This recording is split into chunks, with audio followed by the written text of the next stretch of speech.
Happy Mother's Day.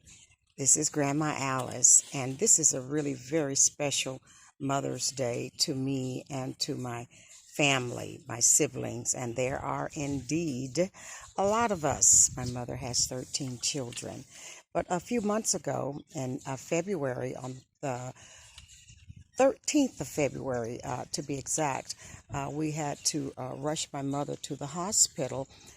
She experienced kidney failure.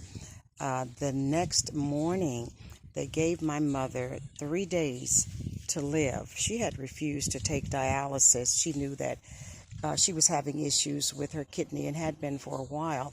And she had shared with all of us that whatever happened, she did not want to do dialysis. Too painful.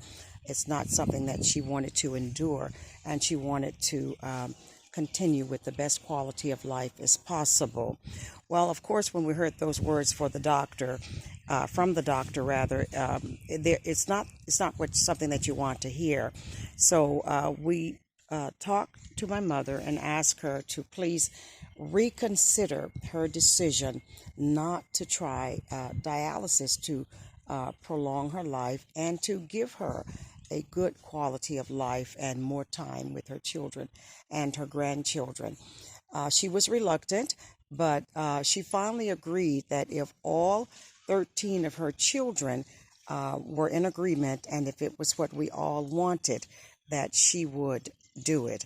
So we quickly got a meeting together of the family, and we met at her church, and her pastor was there. Of course, he had prayer with us, and we discussed the pros and cons of dialysis and everything that she might go through, and whether or not we felt that this was the best decision for her to make regarding her life at this particular time in her life.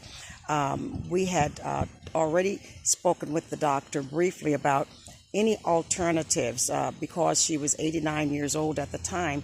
He did not feel that any of us trying to give her a kidney would work because he said no, that he doesn't know any doctor who would perform a kidney transplant for someone who's 89 years old. At least not in this area, according to him. So we talked about, well, what could we do other than, of course, having the needle in her arm and all the discomfort and the pain that she was so concerned about. So then he told us about the catheter. We'd never thought about that. So we discussed that with our mother, and truly it was an option that she was willing to try. Now, we had just been hoping and praying that she would be with us so that we could celebrate her 90th birthday. Well, it is so wonderful for me to be able to share that on March 9th, we celebrated my mother's 90th birthday. She was still in rehab at the time, but she's now out of rehab. She's back home. She's doing great, and we have been sharing some wonderful moments.